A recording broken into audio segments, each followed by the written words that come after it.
Hayaan nyo lang po akong batiin yung mga nandito sa may comment section. Ayan, kay Madam Au. Hello sa iyo, Madam Au. Thank you very much sa pag-attend. Sis Margie, Brother Cedric, Brother Brian, maraming salamat.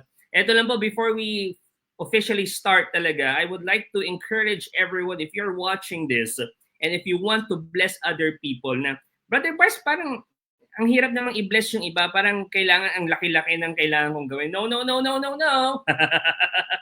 Simple lang ang gagawin mo. If you want to bless other people, eto lang dyan sa may cellphone mo, laptop mo, share this video. Share this live.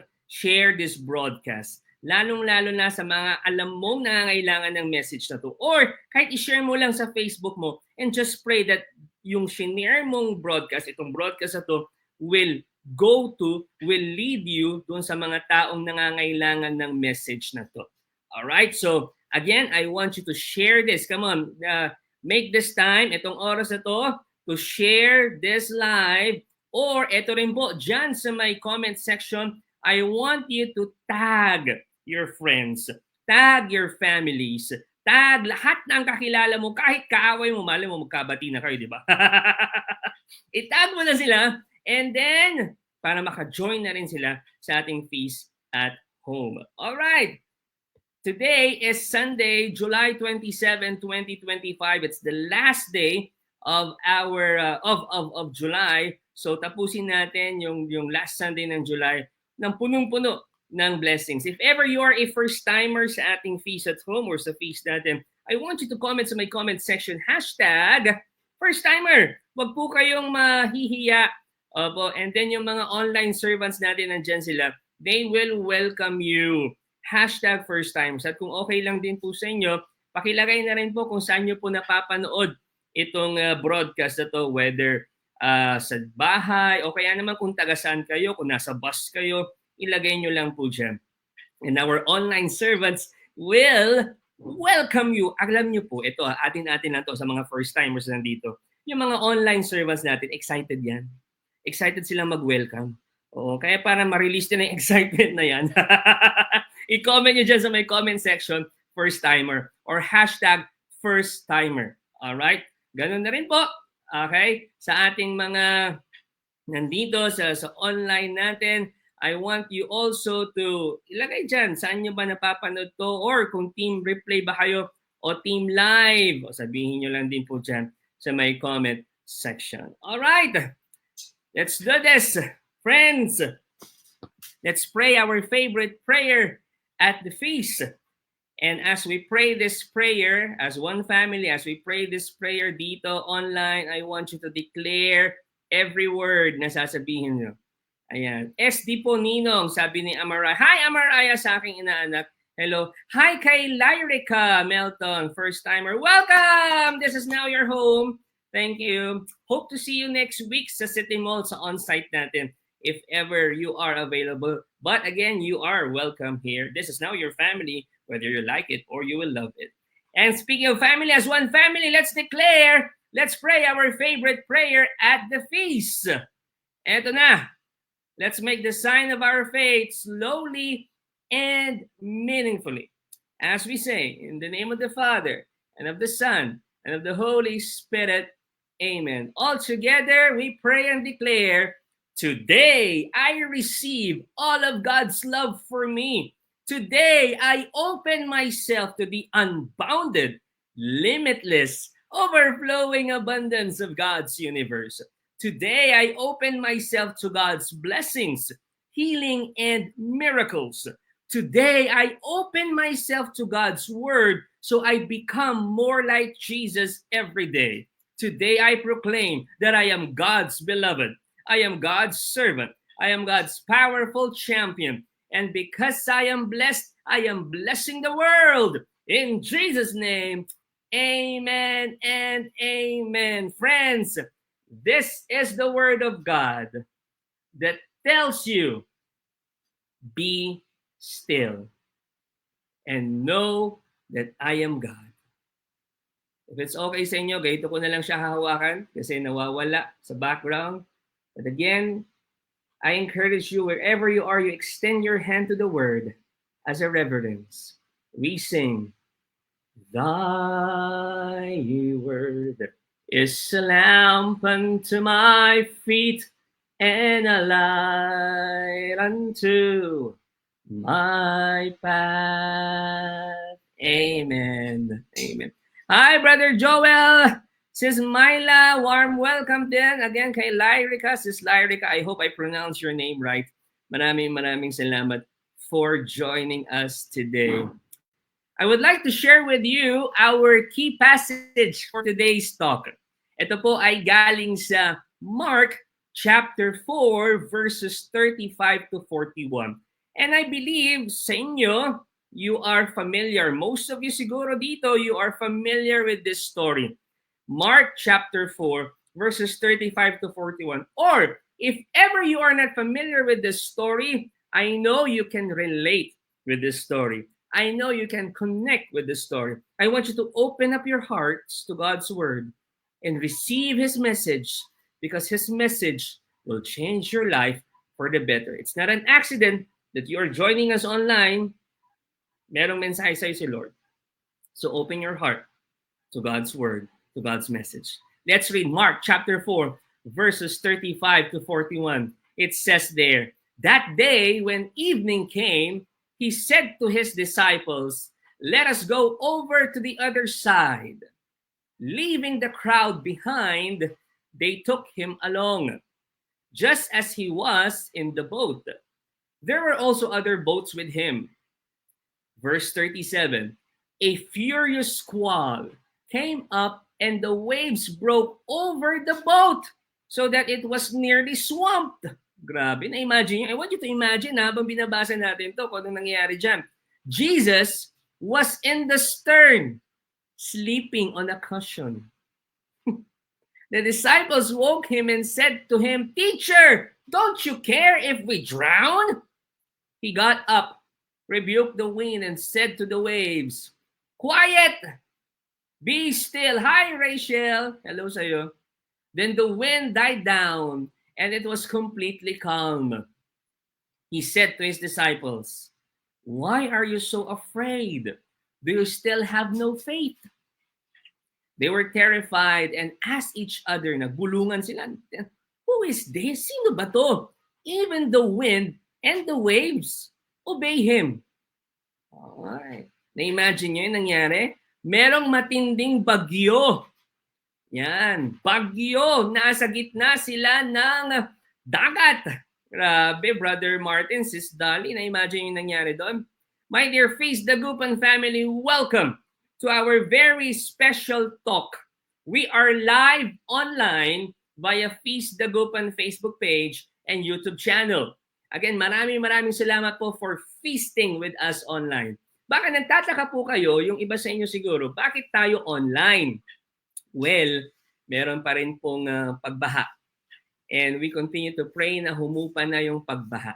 Okay? And speaking of this, meron din po tayong donation drive, yung Little Acts of Love natin na ministry. Mamaya po, sasabihin ko po sa inyo kung paano kayo pwedeng makatulong sa mga kapatid natin na greatly affected by the typhoon, by the monsoon rains. Mamaya po sasabihin ko yan after the talk. Well, as scheduled previously, dapat po wala po tayong feast ngayon. Naalala nyo? Kasi po dapat tayo po ay may Camp Calye. But because of the situation, we postponed it. So stay tuned lang po sa feast at sa Facebook page natin kung kailan ang next schedule ng ating Camp Calye. Kaya po yung mga young people natin dyan, lalo na yung mga nakapagpa-register, I want you, listen to this, look me in the eye, I want you to be excited. I want you to be excited sa susunod na camp, sa next schedule ng camp. Believe me, God will bless you more there. So dahil po postpone rin ang Camp Calye natin this weekend, we might as well meet and have feast na lang online. Okay? So, feast na lang tayo online. Alright. And gaya nga po ng sabi ko kanina, we will not yet start a brand new series because very special talk po tayo ngayon. And for this talk, I really pray to God, ano ba ang gusto mong sabihin ko sa kanila? What is your message for your people? And He gave this message, and all glory to Him. That's why I am confident that this message will speak directly straight to your heart. So I want you to open your heart and receive this message. This talk will speak to your situation also. And habang ako po ay nag-Facebook, meron po akong nakita na isang photo. Conversation. Pakita natin yung picture na yun. Ayan. Ang sabi po dyan, guys, ito line up natin. Listen to it para madali na lang practice natin sa Saturday Music Ministry. Opening song nila, As We Gather, Lord, You Are Good, You Are Good. Slow nila, Wendy, tsaka Peace. Tapos nagtanong, ano po yung Wendy? Sino po ang kumanta? Yung When the Oceans Rise and Thunders Roar, I will soar with you. Sabi naman isa, ate, hindi po Wendy yun. Still po yun. Anyway, the title of my talk for today is this: Be Still. Baka alam niyo pa rin title ng kantang yun, Wendy, Still po ang title nun. At ang spelling ng still ay S-T-I-L-L. But again, the title of my talk for today is this: Be Still. And our one big powerful message is this. I am excited to give this. Sis Margie, Sis Dali, yan, kay Tita Holea, kay Brother Martin. Our one big powerful message is this: God is in your boat. I want you to comment that.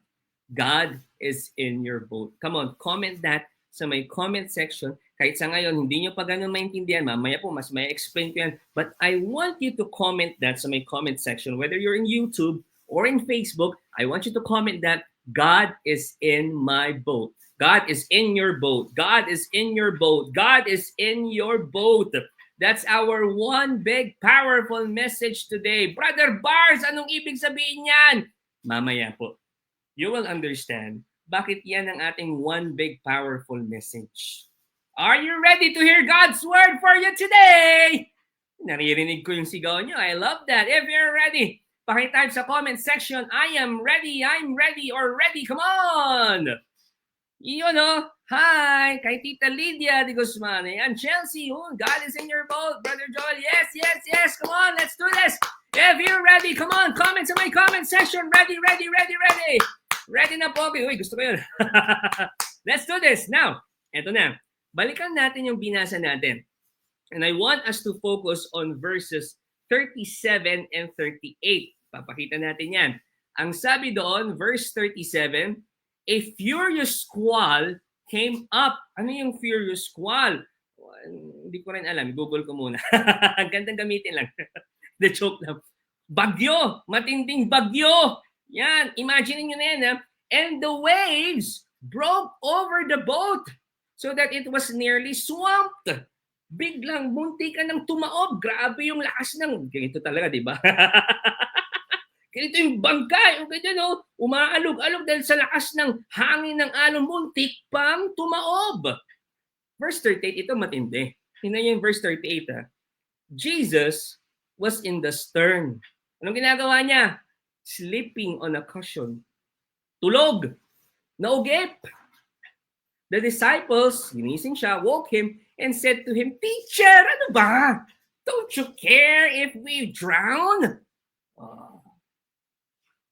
Commercial lang. Did you know that the disciples are seasoned fishermen?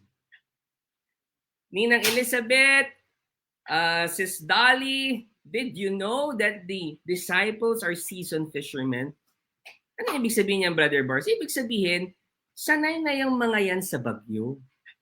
At marunong silang lumangoy.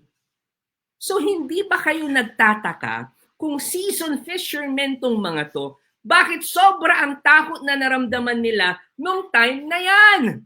Bakit sobra yung takot na naramdaman nila nung bumagyo? Ibig sabihin, the storm was extraordinary. Ano yung extraordinary? Hindi ordinary. Ganun lang kasimple yon. Huwag na natin gawing komplikado tulad ng relasyon mo. Complicated. Now, the storm was extraordinary. First time ng mga disciples na maka-encounter ng ganun. Kaya sobra silang natakot. Does this sound a bell sa inyo? Hindi ba, Brother Bry, Brother Cedric, Sis Che, Hindi ba most of us, first time din nating naranasan yung ganong pag-ulan at pagbaha nung nakaraang araw? Yes, sanay na tayo sa pagbaha. At least dito sa Pangasinan, sanay na tayo sa malakas na ulan. Diba? Nararanasan naman natin yan taon-taon. Pero itong nakaraan, ito lang. Diba parang first time nating maranasan yung ganong pag-ulan? Yung ganitong pagbaha.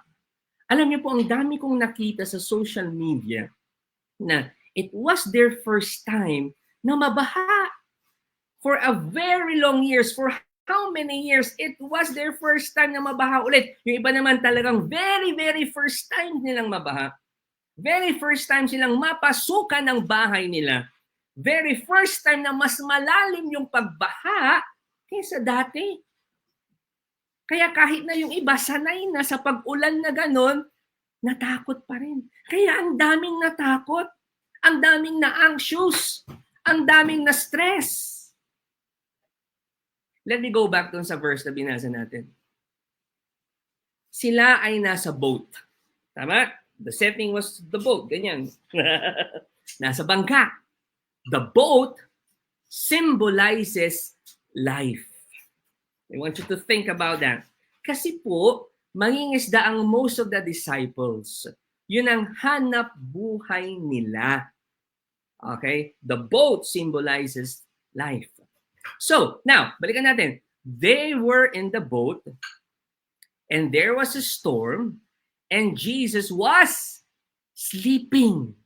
Imagine niyo yun, ha? Lakas na ng bagyo. Very first time nilang maranasan yung bagyong yon.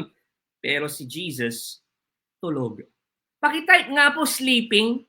Type nyo nga sa comment section sleeping para malaman ko if you are not sleeping. Oo, type nyo sleeping para malaman ko na hindi kayo sleeping, ha? Hindi kayo natutulog. Maraming salamat sa mga nagtatype. Yan. Martin, thank you. Yan, hindi pa talaga tulog. Pero iba, tulog tapos nagtatype. Anyway, kidding aside. Ay, sa buhay, sa buhay natin, may mga bagyo tayo. May mga problema tayo. And most of the times, we thought God is not working. That God is sleeping. Lalo na kung matagal na yung problemang yun. Lalo na kung matagal na yung bagyong yun. Rachel, Brother Lance, di ba? We thought na pag ang tagal na ng problema natin, tagal na ng bagyo na buhay natin, we thought God is not working. We thought God is sleeping. Itong pagbaha na to, medyo matagal na. Ilang araw na rin to, parang 1 linggo na ata. Akala natin, tulog ang Diyos. Bakit ang bagal bumaba ng baha? Ang bagal humupa ng baha. Tapos yung nakaraan, tuloy-tuloy pa yung pag-ulan. Akala natin tulog ang Diyos. Kathleen, Sis Dolly, Brother Joel, Sis MC, akala natin tulog ang Diyos. Tapos tulad ng mga disciples, we will complain. We will tell God, don't you care if we drown? Lord, wala ka bang pakialam sa amin kahit malunod na kami sa problemang ito? Ano ba, Lord? Familiar kayo doon? Yung ang tagal-tagal na ng bagyo sa buhay mo, lunod na lunod ka na sa problema, tapos sasabihin mo sa Diyos, Lord, ano ba? Wala kang pakialam? Nalulunod na ako. Hirap na ako. Are you familiar with this kind of situation? Yung nagre-reklamo na tayo, Lord, hindi ko na kaya. Nasaan ka? Nasaan ka, Lord? Hindi kita maramdaman. Nalulunod na ako sa problema ko, sa bagyo ng buhay ko. Lunod na ako. Nasaan ka? I want you to look at these letters. I know for most of you perhaps na-encounter na ito, but nevertheless, I want you to look at these letters. Papakita nila yan.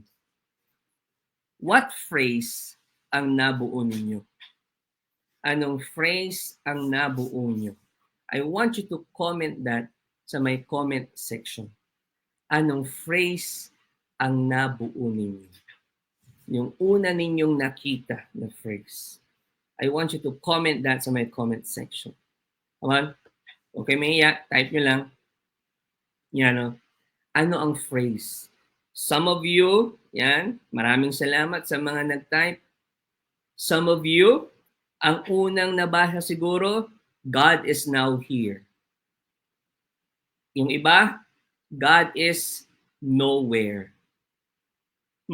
Depende sa inyo.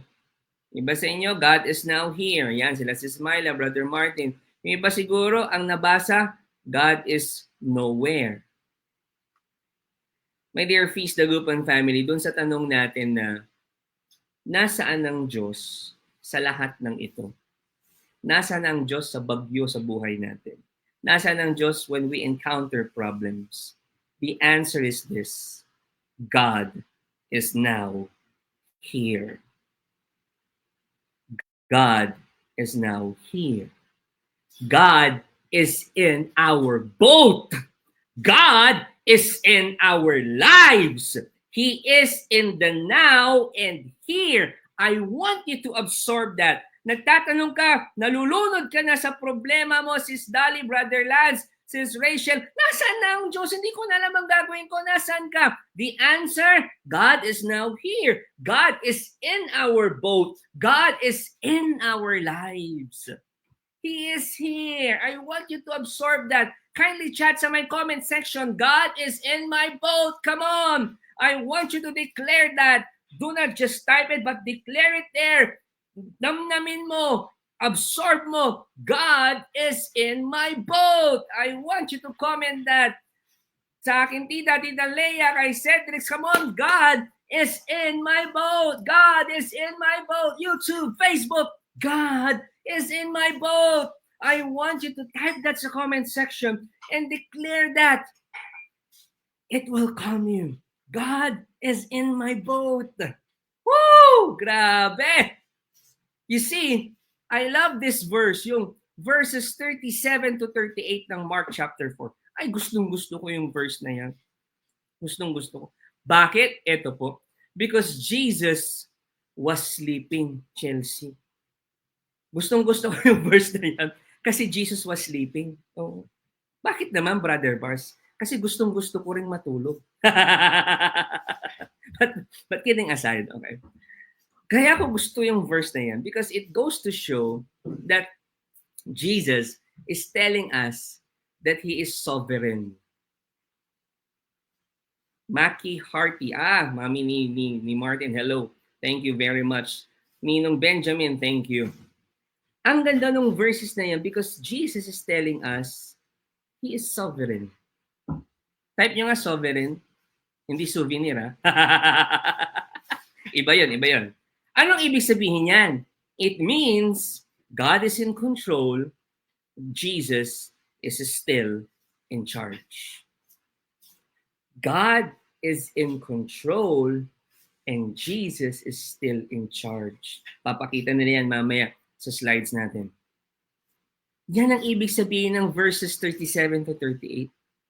May bagyo, tulog si Jesus. Anong sinasabi niya? God is in control. Jesus is still in charge. Parang itong naranasan nating bagyo. Itong naranasan nating pag-ulan at pagbaha. This is our storm now. And sometimes, we thought that God abandoned us. Lalo na yung mga greatly affected. Or we asked, nasan ba ang Diyos? But sisters and brothers, as I've said kanina, God is still in control. Opo, paulit-ulit ko lang sinasabi para mas tumatak sa inyo. Pasensya na po kasi unli ako. But I want to tell you, God is in control. Hindi po siya nagising ng umaga na nagulat siya. At ang sabi niya, hala, ang lakas ng ulan. Hala, ang lakas ng bagyo. Hindi siya nagulat pagising niya naman. Hala, bahana. Hindi siya ganun. Hindi siya nagulat. Mga kapatid, He is still in charge. Believe me. Alam niya ang nangyayari. Hindi siya yung nagulat. Tumatas na yung baha. Hindi. Hindi siya ganun. God is still in control. I love that verse din kasi pinapakita rin niya na if you have Him, Jesus, in your boat, if you have Jesus in your boat, if you have Jesus in your life, sa panahon ng bagyo, sa panahon ng problema, matulog ka lang. Ha? Anong ibig mong sabihin, Brother Bars? Matutulog lang ako? Hindi ko susolusyonan yung problema ko? Hindi po ganun ang ibig kong sabihin. Of course, you work for the solution, but surrender it to God because He is still in charge. Brother Bars, paano? Paano ako matutulog? Brother Bars, paano ako magre-relax in times of my storm? Paano? Galit? Comment nyo nga paano o how. Eto, alam ko, all of us experiencing storm, whether literal or storms in our lives, ang tanong, paano ba tayo matutulog? Paano tayo magre-relax in times of storm? Type nyo dyan, paano or how? I want to answer that. Kasi baka yan din ang tanong ninyo. Yan, paano Pogi? Sabi ni Poch. Thank you, Pogi Poch. Yan, Sis Dali, thank you, Brother Martin, thank you. Let's read verse 39. Okay? Sabi sa verse 39, Tita Livia, Jesus got up. Yan na, imagine niyo, bumabagyo, umaalog-alog yung boat. Tapos ginising nila si Jesus kasi wala nga daw pakialam, sabi ng mga disciples. Akala nila walang pakialam. So ano nangyari dyan? Verse 39, Jesus got up, rebuked the wind, and said to the waves, eto na, quiet! Be still. Yan ang sabi ni Jesus. Tumayo lang siya. Na-imagine ko, nag-inat pa nga yan eh. Tapos, nung nakita niya okay, quiet, be still. Sabing ganun. Anong nangyari? Then the wind died down. It was completely, I want you to focus on that word, completely calm. Tita Dali, Brother Bride, the whole Lopez family, Brother Ralph, other versions, ang nakasulat na sinabi ni Jesus, peace, be still. Other versions ng Bible. Now, let's go back to the question. How can you be relaxed amidst the storm in your life, amidst the problems that you are experiencing? Paano ka matutulog o magre-relax kapag may bagyo sa buhay mo, kapag may problema ka? Here's the answer. Have peace. Magkaroon ka ng kapayapaan. Kaya hindi ka makapag-relax kapag may problema ka kasi wala kang peace. Wala kang kapayapaan. Sige na dyan, Brother Bars, wala na kung wala. Pero paano nga? Hindi mo pa talaga nasasagot eh. Have peace ka. Pero paano nga ako mag-relax? Paano ako magkakaroon ng peace? Brother Joel, Brother Martin, Brother Ralph. Eto na. Question. How did Jesus calm the storm? Tinatanong ko kaya, paano pinahinto ni Jesus yung bagyo? Sige nga po, kung may sagot kayo, i-comment nyo nga dyan sa may comment section. Tingin nyo, diba, doon sa binasa natin, paano pinahinto ni Jesus yung storm, yung bagyo, doon sa binasa natin. If ever may sagot kayo, yan, pwede nyo i-comment sa may comment section. Wala pong maling sagot dito. Feel free to type sa may comment section. Sa tingin nyo, doon sa binasa natin, how did Jesus calm the storm? Paano niya pinahinto ang bagyo? Again, I would like to welcome those who are joining us for the first time. Welcome po kayo dito. Comment nyo lang po sa may comment section. #first-timer at kung taga saan kayo. So sa tingin nyo lang, okay, balik tayo sa tanong, paano pinahinto ni Jesus yung storm? Paano niya pinahinto? He spoke. He commanded the sea, sabi ni Brother Joel. He spoke. Diba? Nagsalita siya. He spoke. Paano pinahinto ni Jesus yung storm? He spoke. Sabi ni Brother John, he commanded the sea. Nagsalita siya. Sabi niya, quiet, be still. Sabi niya, stop. Yun lang ang sabi niya doon sa bagyo. Stop! So, ano sa tingin niyo ang magpapakalma sa atin sa bagyo ng buhay natin? Ayon sa binasa natin. Ano yung magpapakalma sa atin sa bagyo natin, sa buhay natin, ayon sa binasa natin? Sa tingin nyo lang, You're experiencing bagyo right now. You're experiencing problema, storms in life. Sa tingin nyo, ano magpapakalma sa atin? Ayon doon sa binasa natin. If ever you have answers, please feel free sa my comment section. Alam niyo po, whenever I ask that question, many people will say na, doon sa binasa natin, ano sa tingin ninyo magpapakalma sa atin? Magpapakalma sa bagyo ng buhay natin, sa mga problema natin, base sa binasa natin. Alam niyo, whenever I ask that question, many people will say it's the Word of God. Kasi nga, nagsalita. Diba? Paano pinakalma ni Jesus yung storm? Nagsalita siya. Many people will say it's the Word of God, which is found in the Bible. It will calm our storms.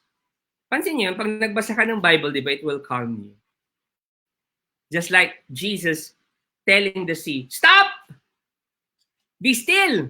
Di ba? So, most of them, ang sagot nila talaga, reading the Bible. The Word of God, yun yung magpapakalma sa kanila kapag meron silang problema. Pag meron silang storms in life. Mga kapatid, can I say this? Yung sinabi natin kanina, that is half wrong and half correct. Ha? Opo. Half wrong yon and half correct. Brother Bars, nakakalito ka. Speaking of nakakalito, eto, mas malilito kayo dito. Pakita natin yung picture. Iya. Diba? Hindi mo alam kung sino. Dalawa pa lang yan. What more kapag apat na sila? O yung isang picture. Tcharan! Yung next doon. Okay, wala na siguro. So, diba? Brother Bars, nakakalito. Again, that is half wrong and half correct. Bakit? Let me tell you why. And at the same time, shock you. Hold on to your seats. Okay? Ang tunay na magpapakalma sa atin at magbibigay ng peace is not just the Word, but Jesus Himself. I want you to absorb that. Nakakalimutan natin yung minsan that it was actually Jesus, through His Word, that calmed the storm. My dear Feast Dagupan family, ito ang pinupunto ko. Kung salita lang, quote and quote, and you don't know the person who said it, I tell you, it is useless. Am I making sense? Many people will say the Bible will calm them. Pwede. But if you do not know the person who said all of those things written in the Bible, that He is generous, He is almighty, powerful, Savior, Redeemer, loving, your storm, our storm, will not be calm. We will not be at peace in times of trials if you do not know the person who said those words, who said those written in the Bible. Am I making sense here? CB Realty Hub, hello sa inyo. Brother Cedric, hello. Again, Jesus can calm your storm. Whatever it is. Why? Because He is generous. He is almighty, powerful, Savior, Redeemer, a loving God who loves you. Ikaw, who loves you so much. I want you to absorb that. Mga kapatid, kakalma ka, makakapag-relax ka if you have Jesus in you. If you have God in you. If you acknowledge His presence and allow Him to speak to you. How? Through the Word. Through the Scriptures. He will comfort you. That's God's power through the Word amidst our storms in life. Most of our problems, ang tinitira, our inner peace.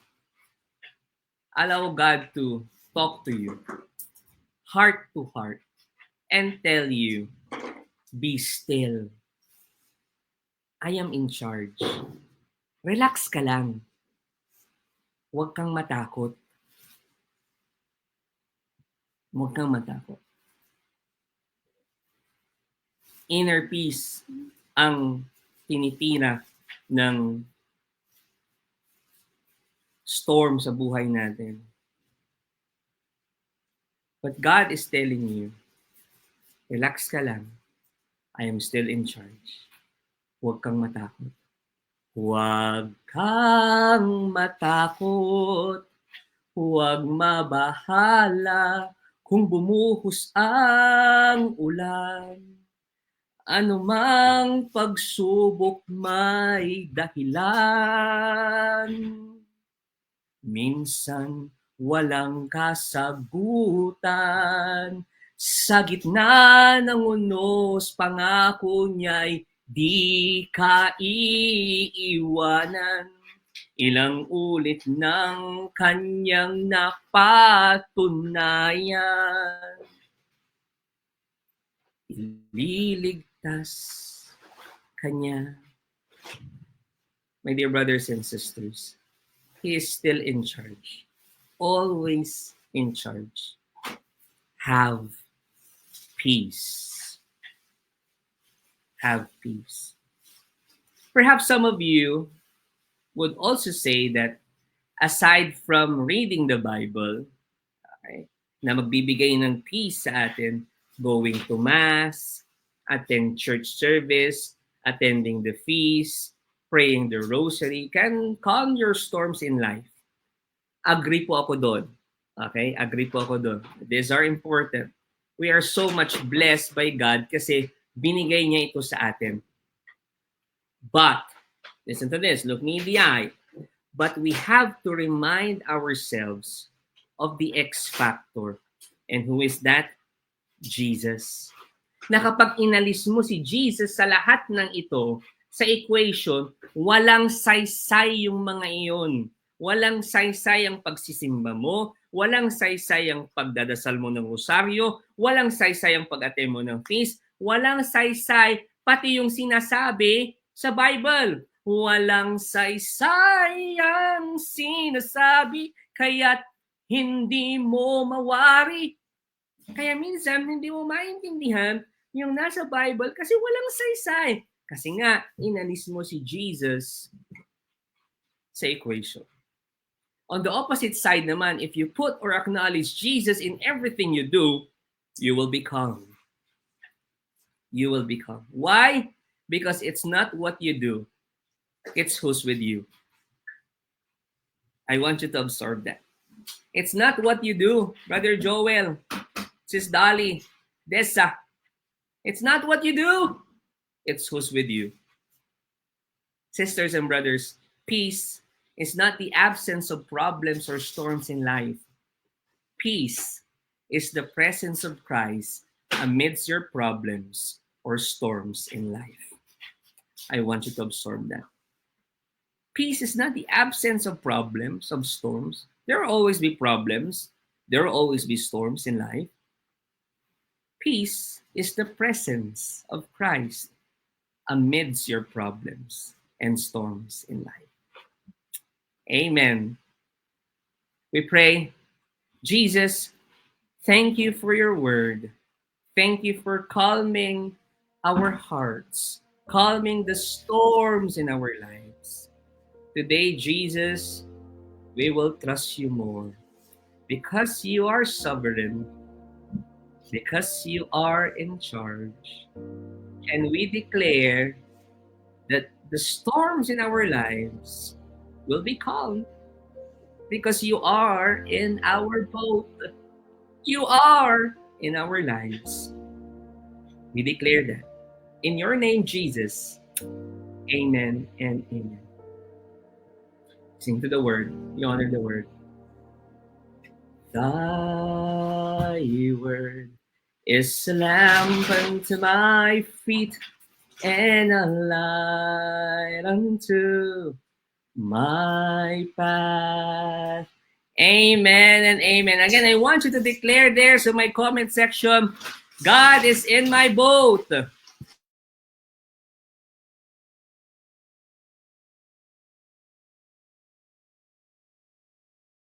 God is in my boat. God is in my boat.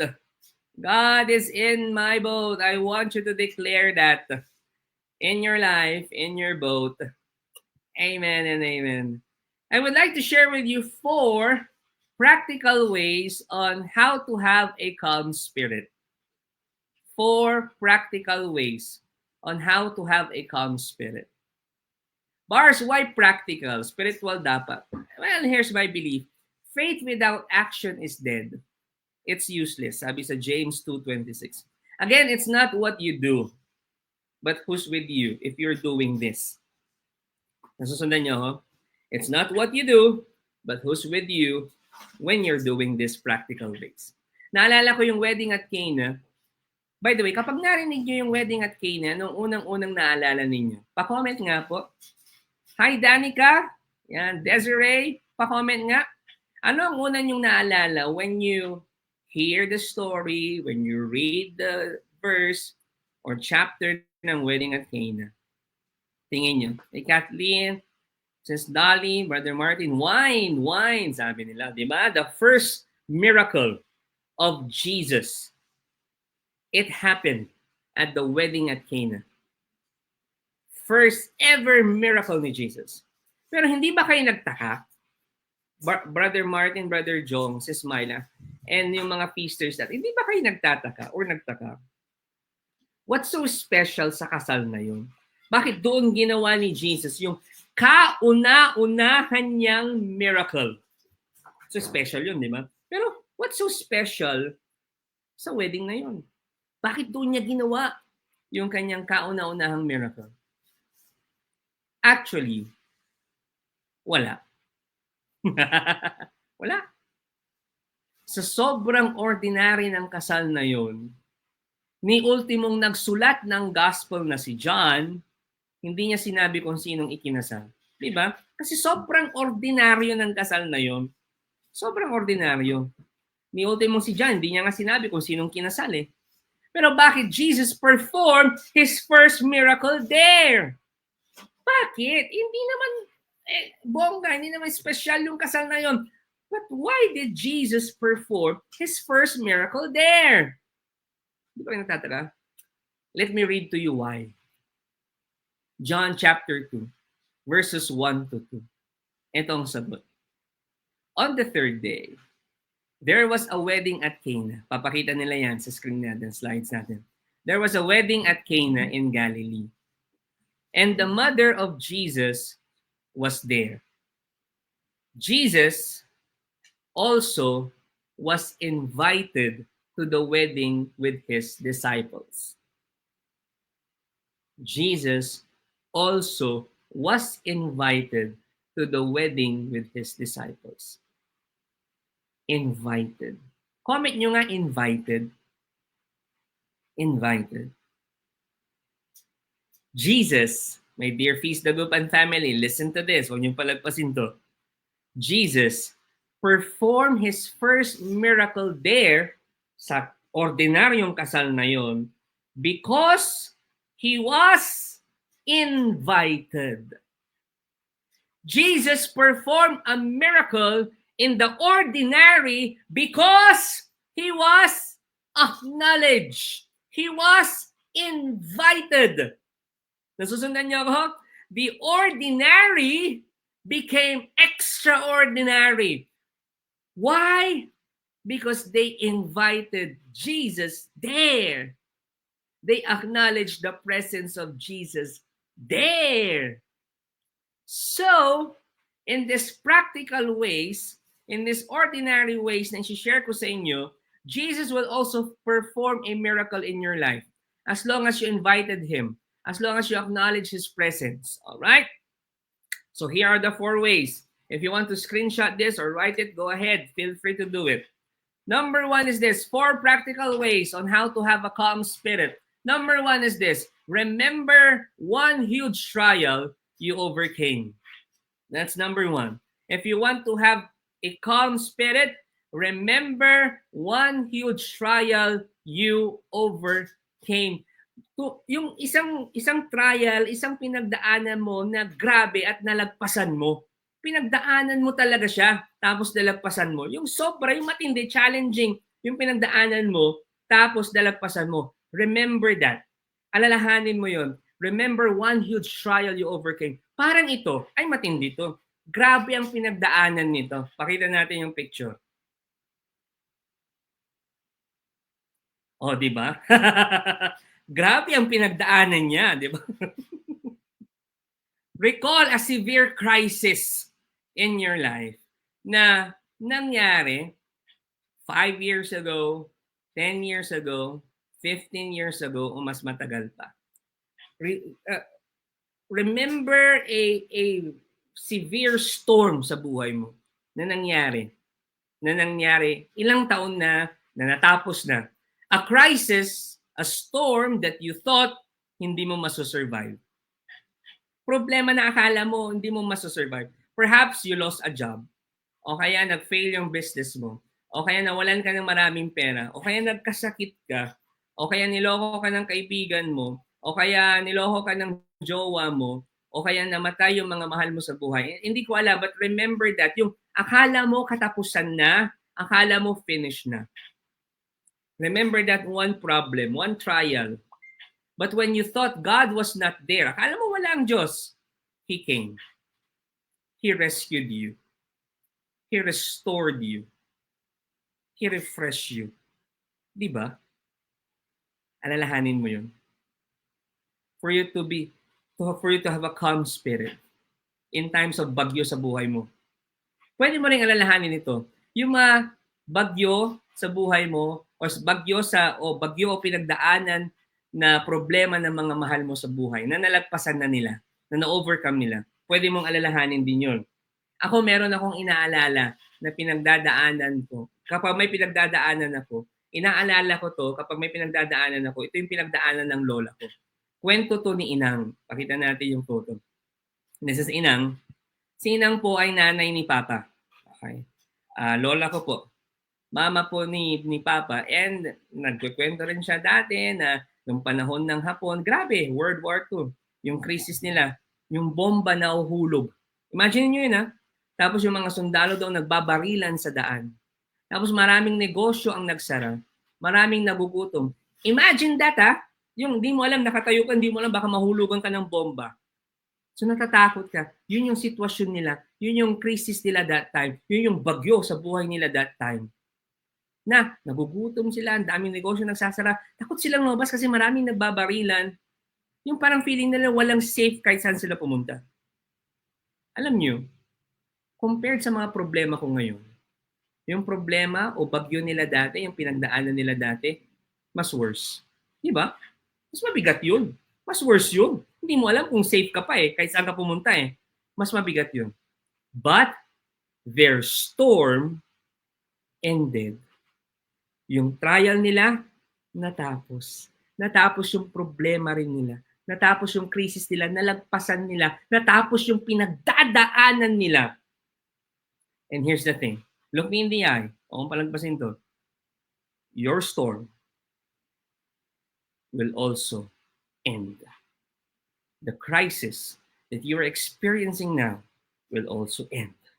Yung problemang pinagdadaanan mo ngayon will also end. Matatapos din yan. So that's number 1. How to have a calm spirit. Remember one huge trial that you overcame. Here's number 2.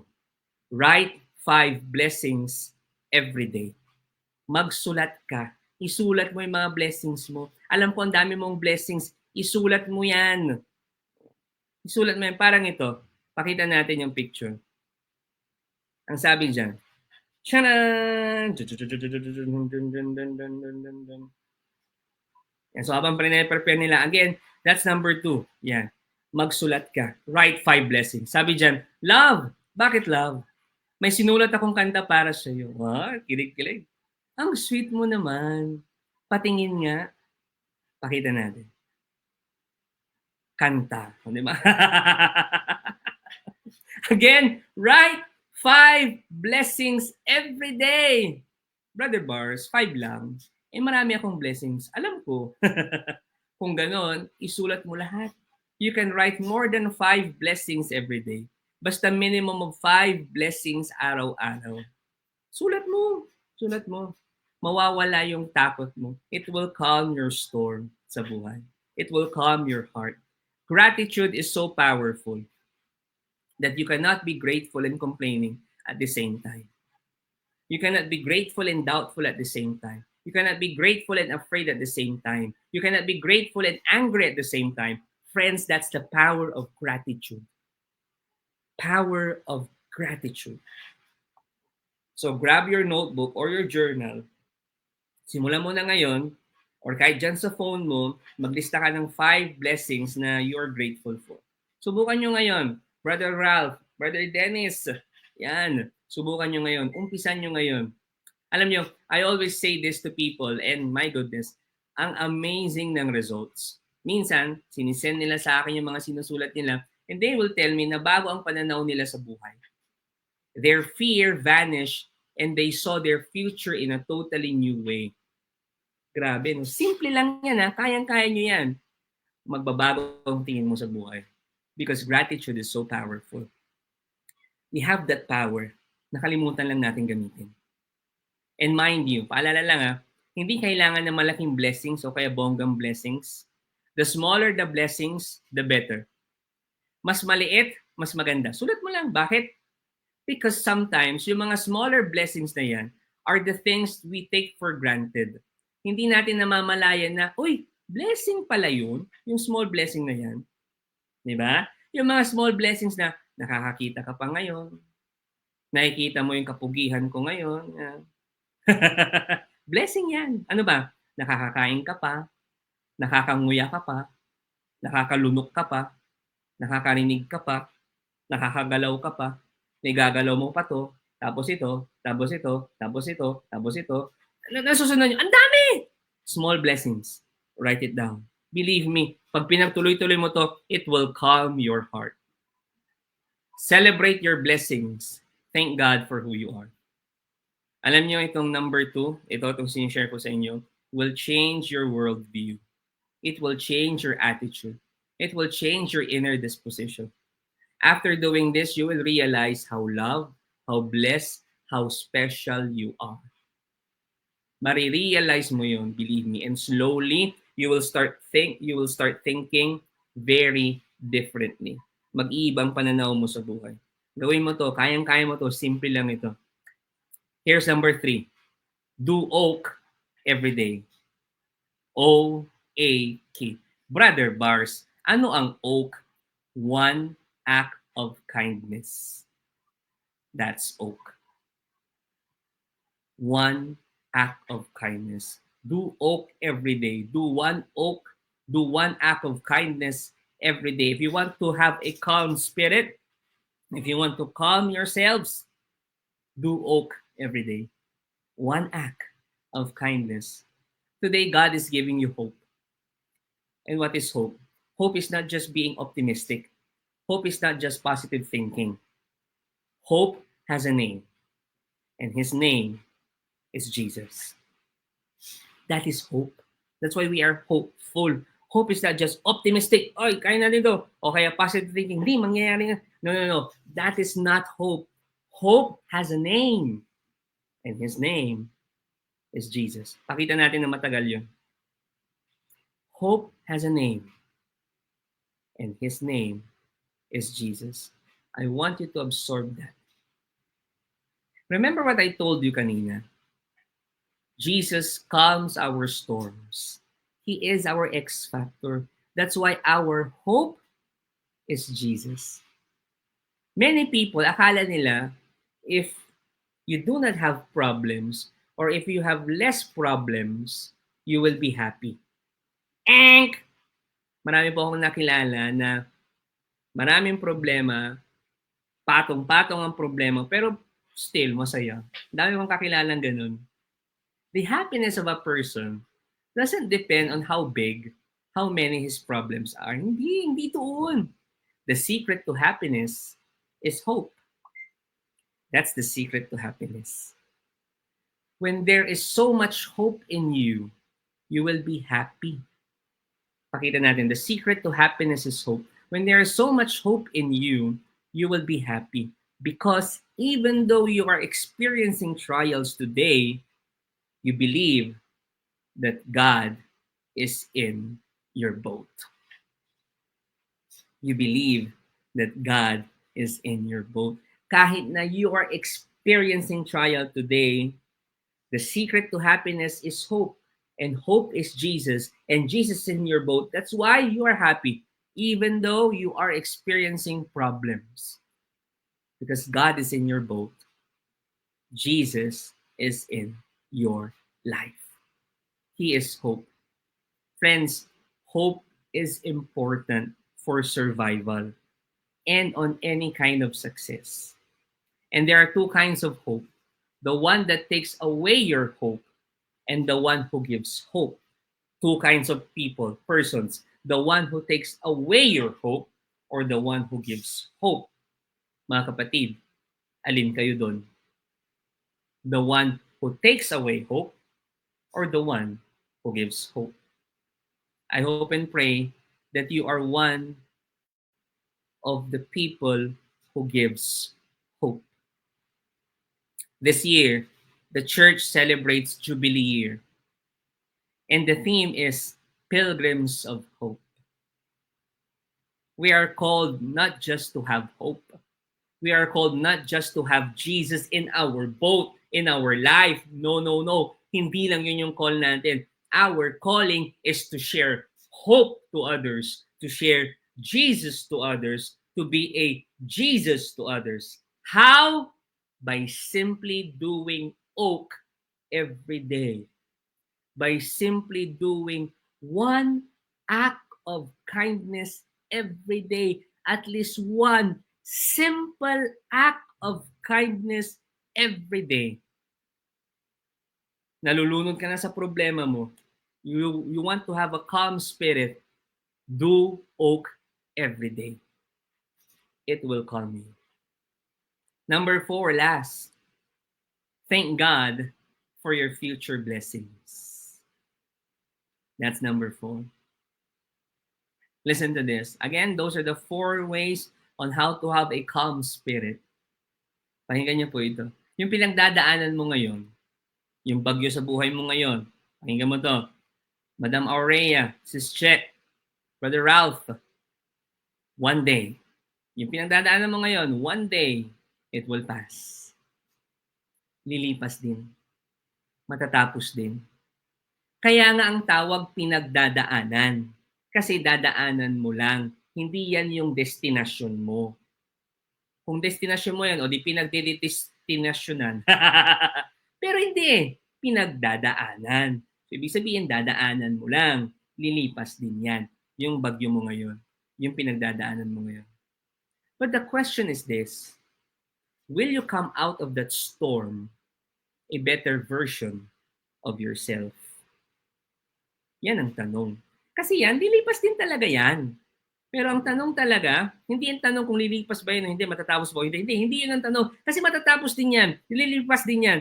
Pero ang tanong dito, will you come out with the storm a better version of yourself? Yan ang tanong. Will you come out of your trials wiser, stronger, brighter, better? That is the question. Brother Ralph, Brother Lance, my dear sisters and brothers, I encourage you to write your dreams or make a dream board. Yun ang ibig sabihin nun, yung thank God for your future blessings. Write your dreams on a piece of paper or make a dream board, then pray for it and thank the Lord for it. Diba? Pag future blessings, uy, thank you Lord, mangyayari to. Alam mo, mangyayari yan. At pag dumating ka na sa puntong na-achieve mo na yung dreams mo, you will realize na lahat ng pinagdaanan mo pala, lahat ng naging bagyo mo sa buhay, it was meant to prepare you and equip you for your dreams. Brother Bars, paano yan? Medyo nagkakaedad na ako. Yan, di ba? Yung ganyan, pangbata lang yan. Yan. Alam nyo, mama,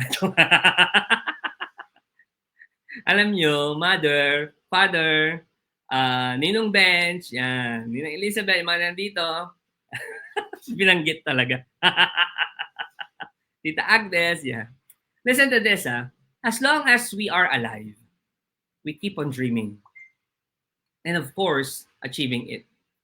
Dreams are like fuels that make us move para hindi tayo maparalyze ng takot. Nung nag-talk po ako sa San Carlos, Feast Light San Carlos anniversary nila, the mother of Brother Lawrence, Sis Lynn, approached me after the talk. And then sabi niya, tama. Kaya nga sinasabi ko dito sa mga kumare daw niya na mga senior citizen na din, mangarap lang kayo kasi it will make us move forward. Sabi ni Nanay Lina. Again, I encourage you to dream more. Write them down or make a dream board. Make a dream board. So those are the 4 ways on how to have a calm spirit. Put Jesus there. Importante yun. Habang ginagawa niyo yun. Let me end this talk with this. Reminding you of our one big message. Ano ulit yun? God is in your boat. That's our one big message. Ninong Benjamin, Brother Ralph, sisters, God is in your boat. It says in 1 John 4:18. I love this verse. Sabi doon, there is no fear in love, but perfect love drives out fear. When we have storms in life, whether yung literal din na storm, o kaya yung mga problema natin, ay takot talaga tayong mararamdaman. And believe me, it's normal. It's normal. But the verse na binasa natin says, there is no fear in love, but perfect love drives out fear. If we want our fears na mawala, only perfect love can do that. At kanina natin mararamdaman na makukuha yun? Sa asawa mo, sa anak mo, sa parents mo, sa kaibigan mo, sa akin? Hindi. Our love is fragile. Our love, hindi siya perfect. Kanino natin makukuha yung pagmamahal na yun?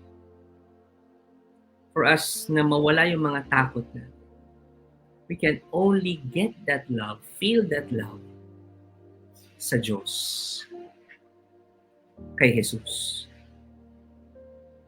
His love for us is perfect.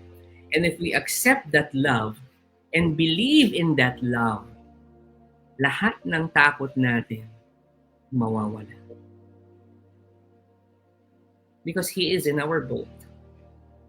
He is in our lives. Again, He is our X factor. Kung wala siya sa boat natin, kung wala siya sa buhay natin, everything else will be useless. All our prayers, all our attendance sa Mass, all our attendance sa feast, lahat magiging useless. Yung worship natin, it will be useless if God is not present in our boat. If God is not present in our lives.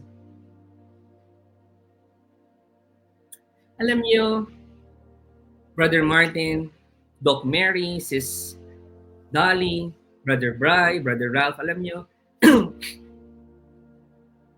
the first act of Christianity, alam niyo, friends, alam niyo yung first act of Christianity? Do you want to know it? Pa-comment nga po yes, if you want to know it. The first act of Christianity. Thank you, Brother Jeffrey G. Thank you, everybody. The first act of Christianity is not to pray. The first act of Christianity is not to attend Mass. The first act of Christianity is not to attend church services. The first act of Christianity is not to pray the rosary. The first act of Christianity is not to worship. The first act of Christianity is not to give. No, that is not the first act of Christianity. Secondary, tertiary na lang yan, sumusunod na lang yan. That is not the first act of Christianity. The first act of Christianity is this: accepting God's love into your life. Accepting God in your boat, accepting Jesus in your life. That's the first act of Christianity. Accepting Jesus, that He loves you so much no matter what. And when you do this, when you accept God's love, then you will pray, then you will worship, then you will attend Mass, then you will attend feasts, then you will give. All of those things are just responses to God's love. Remember the verse after nung binasa natin, 1 John 4:19 naman, it says there, we love because God first loved us. Marigza family, Brother Cedric's Rose family, my dear Feast Dagupan family, God loves you so much. Look me in the eye. Jesus loves you so much. He is in your boat. He is in your life. Acknowledge Him. He will never leave you. And He is singing this song for you. Hindi kita iiwan, hindi pa babayaan. Sa akin ay hindi ka iiyak na kahit minsan. God loves you. Jesus loves you. I would like to lead you into a prayer of surrender before we come into worship. Nasaan ka man ngayon, I want you to feel God's love and presence. Do not mind the people around you. Or better yet, you can invite them to pray also. Do not mind yung ingay sa paligid mo. It's just between you and Jesus. And I want to lead you into a prayer of surrender. If this is the first time that you will surrender your life to Jesus, maraming salamat. Ang requirement ito, hindi naman perfect life. So wag kang matakot. Just make that decision to surrender your life to Jesus. Also, if this is the moment na weekly mo nang ginagawa, maraming salamat. We need that. We need to renew our commitment and relationship with Jesus. So I'd like to lead you into a prayer of surrender. Ay, Jesus, thank you. Thank you because you are in our boat. Thank you because you are in our life. Thank you because you are calming the storms in our hearts. Jesus, we need you. Na-realize namin, kailangan ka namin. Lalo na yung perfect mong pagmamahal. Because your perfect love will drive away all our fears and anxieties. That's why today, Jesus, at this moment, I surrender. I surrender to your love. I surrender to you. Journey with me, Jesus. Help me get through every obstacles in my life. Strengthen me, Jesus. Bless me more, Jesus, so that I can be a blessing to other people. Right now, as I experience the storms in my life, I am confident that I can overcome this because you are always with me. That's why today, kahit na nandito pa ako sa bagyo ng buhay ko ngayon, I will worship you. I will praise you even more. And I will confidently declare that this storm shall pass. That my victory is coming. In Jesus' name we pray. Amen. And my dear brothers and sisters, continue to trust Jesus because He is sovereign. He is always in charge. Thank you for watching. Be sure to subscribe to this YouTube channel para wala kayong ma-miss na video at live stream. Please also share this video to your loved ones, families, and friends. And do not forget that you can join us here live sa Feast Dagupan. God bless you all more. Mama Mary loves you.